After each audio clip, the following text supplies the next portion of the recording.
وننزل من القرآن ما هو شفاء ورحمة للمؤمنين ولا يزيد الظالمين إلا خسارا. Cari hijab syar'i dan satset, Imazan aja.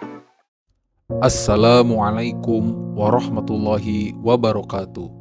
Segala puji bagi Allah, Tuhan semesta alam, yang telah memberikan kita keimanan, kesehatan, dan juga berbagai macam kenikmatan yang bisa kita nikmati di dunia ini.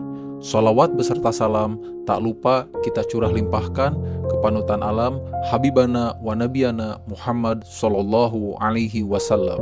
Harapan dan doa saya, semoga saudaraku semuanya selalu diberikan kesehatan, dilapangkan rezekinya, diampunkan dosa-dosanya, dan dipanjangkan umurnya. Amin, ya Allah, ya Rabbal Alamin. Sahabat Kop Media Muslim, di segmen kali ini kita akan membahas tentang 8 sebab lemahnya iman. Karunia dan kenikmatan yang paling berharga dalam setiap orang adalah kenikmatan iman. Tidak bisa dibayangkan bila seseorang tanpa adanya iman atau memiliki iman yang lemah. Mungkin dunia ini akan kacau karena mereka terlena dengan tipu daya dunia yang hanya sementara. Ada cukup banyak jumlah dan jenis sebab lemahnya iman, di antaranya yang terpadu dengan beberapa ciri.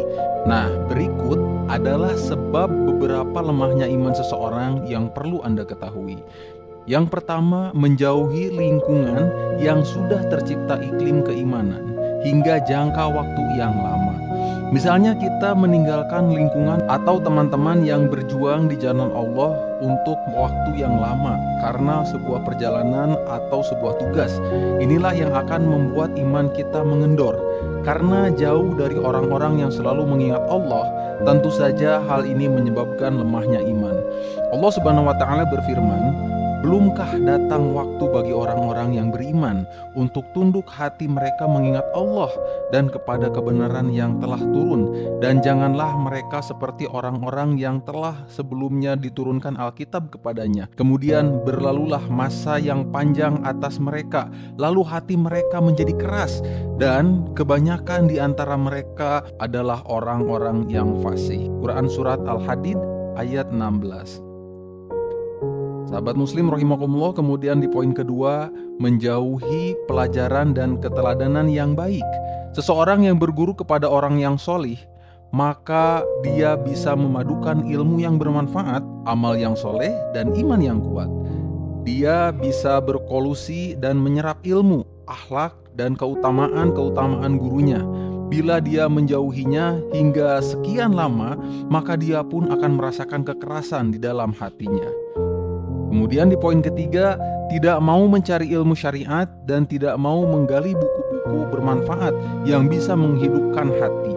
Berbagai buku dan kitab yang bisa membangkitkan iman di dalam hati pembacanya menggerakkan benih-benih iman yang tersembunyi di dalam hatinya. Sahabat Muslim rahimakumullah, di poin keempat, keberadaan orang Muslim di tengah lingkungan yang diwarnai berbagai maksiat. Yang ini merasa bangga dengan maksiat yang dilakukannya. Yang kedua, mendendangkan lagu-lagu.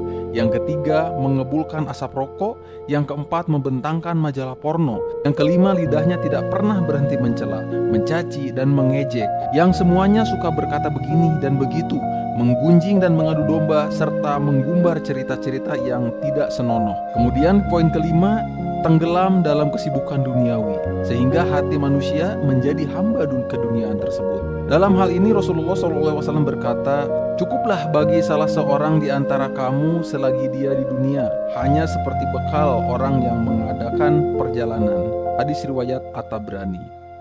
Kemudian di poin ke-6, sibuk mengurusi harta benda, istri, dan anak-anak. Allah Subhanahu wa taala berfirman mengenai hal ini, "Ketahuilah bahwa hartamu dan anak-anakmu itu hanyalah cobaan." Quran Surat Al-Anfal ayat 28. Di poin ke-7, berangan-angan yang serba muluk-muluk.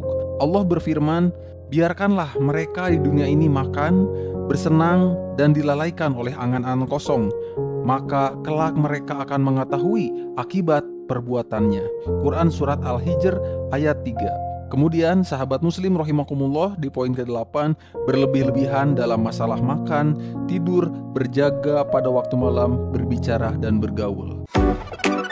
Cari hijab syar'i dan satset, imazan aja.